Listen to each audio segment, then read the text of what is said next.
किसान भाइयों, आज की वीडियो के माध्यम से हम आपको बतलाने वाले हैं बहुत ही कम ज़मीन में और बहुत ही कम समय में और बहुत ही कम पैसा खर्च करके 3 प्रमुख फसलों के बारे में, जिनको आप लगा सकते हैं और अच्छी खासी इनकम भी कम कर सकते हैं। और वो तीनों फसलें मैंने यहाँ पर ऐसे सिलेक्ट की हैं जो आपको काफ़ी लंबे समय तक अच्छी खासी इनकम और ताज़ा उत्पादन भी देने वाली है।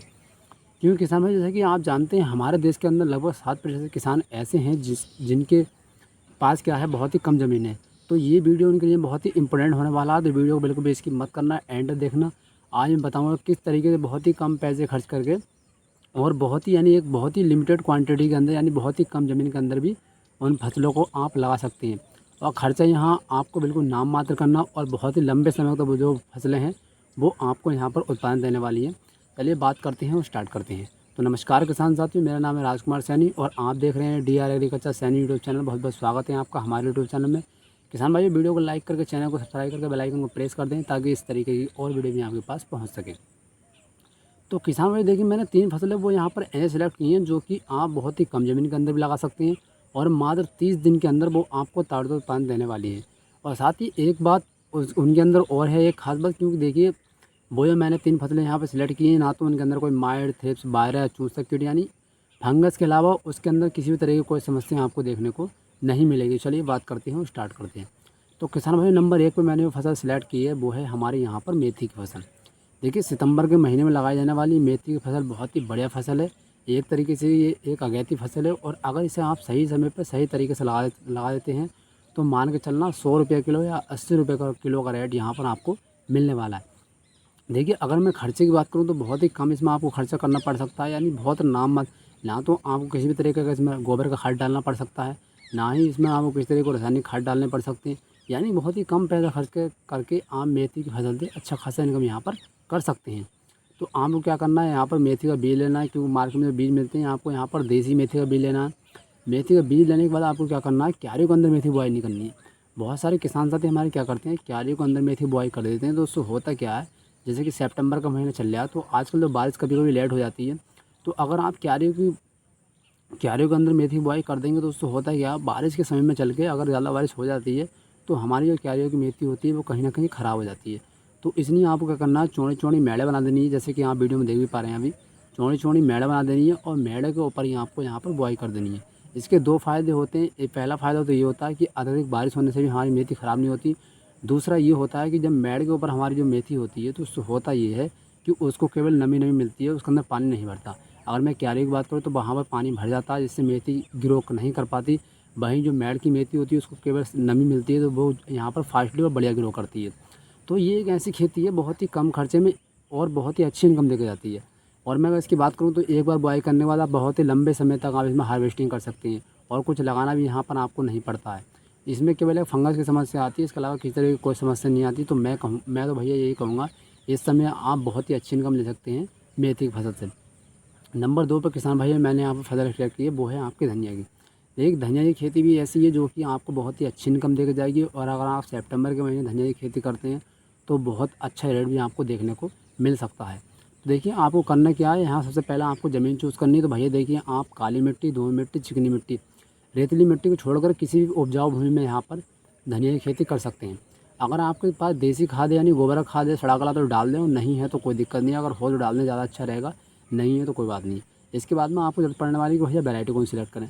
देखिए, आर के सीड्स जो है धनिया का बहुत ही बढ़िया वैरायटी और वो काफ़ी लंबे समय तक यहाँ पर हार्वेस्टिंग देता है। मैं और सीडों से इसका कंपेरिजन करूँ तो आर के सीड्स एक ऐसा सीड है जिसको लगाने के बाद आप 6 से 8 बार इसमें हार्वेस्टिंग कटिंग कर सकते हैं। तो सबसे पहले आपको यहाँ पर सीड लेना पड़ेगा। सीड लेने के बाद आपको क्या करना है, धनिया का बीज को क्या करना है, यहाँ पर किसी भी चीज़ से दूफाड़ कर लेना है। आपको समूचा धनिया यहाँ पर नहीं बोना है, यहाँ पर आपको दूफाड़ कर लेना है। दूफाड़ करने के बाद उसे ट्राइकोडर्मा से उपचारित कर लेना है। अब ये ट्राइकोडर्मा से उपचारित क्यों करना है वही मैं आपको बता देता हूँ। देखिए, अगर आप बीज को ट्राइकोडर्मा से उपचारित कर लेते हैं तो उससे होता ये है कि हमारे जो बीज होता है, जब उसमें अंकुरण होता है, जर्मिनेशन होता है, तो किसी भी तरह की कोई समस्या नहीं आती। अगर आप ट्राइकोडर्मा से उपचारित नहीं करते हैं तो होता क्या है, कभी कभी जमते समय फंगस आ जाती है या हमारा धनिया उमसने लगता है, गिरने लगता है। तो ये समस्या अगर आप ट्राइकोडर्मा से उपचारित कर लेते हैं तो नहीं आती है। तो इसलिए आपको क्या करना है, यहाँ पर ट्राइकोडर्मा से उसको उपचारित कर लेना। उपचारित करने के बाद एक चीज़ का फिर वही ध्यान देना है कि आपको धनिया की बुआई भी क्यारियों के अंदर नहीं करनी है। बहुत सारे किसान साथी हमारे यहाँ क्या करते हैं, क्यारियों की बुआई कर देते हैं। तो उससे होता क्या, वहीं अगर बारिश की समस्या होती है तो क्या रहेगा, धनिया सड़ जाता है, गल जाता है, ख़राब हो जाता है। तो इसके लिए आपको वो टेक्निक अपनानी है। आपको क्या करना है, चौड़े चौड़े उम्र बना देना है, यानी गोला बना देनी है। और जो मेड़ होती है हमारी, मेड़ के ऊपर यहाँ पर आपको धनिया की बुआई करनी है। धनिया की बुआई करने के बाद आपको क्या करना है, उसके अंदर धनिया की बुआई करने के बाद आपको क्या करना है कि प्रॉपर पेंडामेथिलिन का यहाँ पर स्प्रे कर देना है, जिससे कि हमारी खेती के अंदर कोई भी खरपतवार यहाँ पर नहीं निकले। पेंडामेथिलिन का स्प्रे करने के बाद जब आपके धनिया में अंकुरण होने लगे, जर्मिनेशन होने लगे, तो उसके बाद में यहाँ पर प्रॉपर आपको ये फंगिसाइड का स्प्रे कर देना है। फंगिसाइड का स्प्रे इसलिए बता रहा हूँ क्योंकि कभी कभी होता ये है कि धनिया जब अंकुरण होता है या जम के आता है तो उसमें फंगस लगने लगती है, धनिया गिरने लगता है, पसंद लगता है। तो उस स्थिति में आप किसी भी फंगिसाइड का स्प्रे कर दें, तो उससे होगा क्या कि आपके धनिया में कोई भी फंगस की समस्या नहीं आएगी, ना ही गिरने की समस्या आएगी। तो आपका धनिया सैव और सुरक्षित रहेगा। नंबर 3 पे किसान भाई जो मैंने फसल सेलेक्ट की है वो है आपकी यहाँ पर मूली की फसल।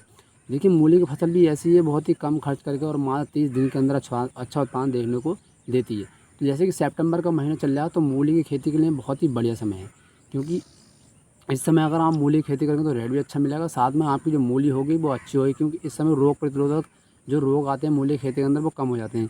क्योंकि जब गर्मी होती है, हाई टेम्परेचर होता था, उस समय मूली की खेती में ज़्यादा रोग लगते हैं, कीट लगते हैं जो कि पत्तों को खा लेता है ब्लैक कलर का। तो वो इस समय टेम्परेचर कम होने के साथ साथ कहीं ना कहीं ख़त्म हो जाता है। तो ये जो समय होता है मूली खेती के लिए काफ़ी परफेक्ट होता है, काफ़ी बढ़िया भी माना जाता है। तो सबसे पहले आपको यहाँ पर वैरायटी ले सेलेक्ट करनी है। तो वैरायटी चाहे आप एग्रो सीड्स ले लें, चाहे आर के सीड्स ले लें, चाहे तो आप आर के सीड्स भी ले सकते हैं, बढ़िया है। एग्रो सीड्स भी ले सकते हैं, इंडस का ले सकते हैं, कावेरी ले सकते हैं। तो ये सारे सीड्स जो हैं बहुत ही बढ़िया हैं। चाहे तो आप पोजा सीड ले लें, ये भी काफ़ी पॉपुलर सीड्स है। तो ये आपको वैरायटी यहाँ पर सिलेक्ट करनी है। वैरायटी सिलेक्ट करने के बाद आप मूली की खेती किसी प्रकार की मिट्टी में कर सकते हैं, चाहे वो काली हो, चिकनी हो, दोमट है, रेतीली हो, किसी प्रकार की भूमि में जो है आप यहाँ पर मूली की खेती यहाँ पर कर सकते हैं। उसके बाद में आपको क्या करना है, मूली की खेती करने से पहले जब आप ज़मीन तैयार करें तो आप 6 से 8 किलो प्रति बीघे के हिसाब से DAP का यूज़ कर लें। साथ में यहाँ पर आप कार्टप या फ्लोरोन यानी कार्बोफ्रान जो होती है हमारी, कार्टप फ्लोरोन दोनों में से कोई भी खाद डाल लें। आप भैया ये क्यों डालें, देखिए आपने देखा होगा बहुत सारे किसानों के खेत में क्या होता है, मूली काली पड़ जाती है, काली पड़कर वो ख़राब हो जाती है, मार्केट में बिकने लायक भी नहीं रहती। तो अगर आप स्टार्टिंग में ज़मीन तैयारी करते समय अगर यहाँ कार्टप या फ्लोरोन डाल देते हैं तो उससे होता ये है, मृदा के अंदर, ज़मीन के अंदर जितने भी हानिकारक कीट होते हैं, सूक्ष्म जीव होते हैं, वो ख़त्म हो जाते हैं, जिससे हमारी मूली जब हार्वेस्टिंग के लिए तैयार होती है तो उसमें किसी भी तरीके का कोई दाग यहाँ पर नहीं होता। तो सबसे पहले आपको पहले डोज में ये दोनों खाद डाल देने हैं। इसके बाद में आप क्या करना है, प्रॉपर गुला निकलवा देनी है। गुला निकलवाने के बाद आपको मेड़ के 2 पार यहाँ पर बिजाई मूली की कर देनी है।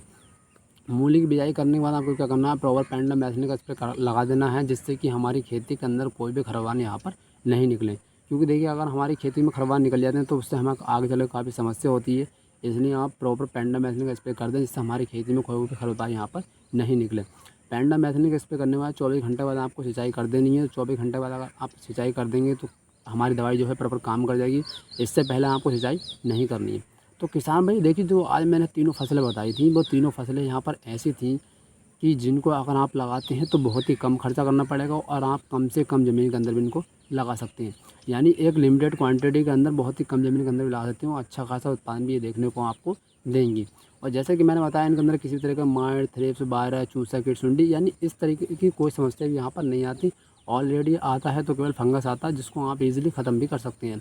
तो किसान भाई वीडियो अच्छी लगी हो तो वीडियो को लाइक करें और किसान साथी तक भी ये जानकारी शेयर कर दें, ताकि वो इस जानकारी का लाभ यहाँ पर उठा सकें। धन्यवाद।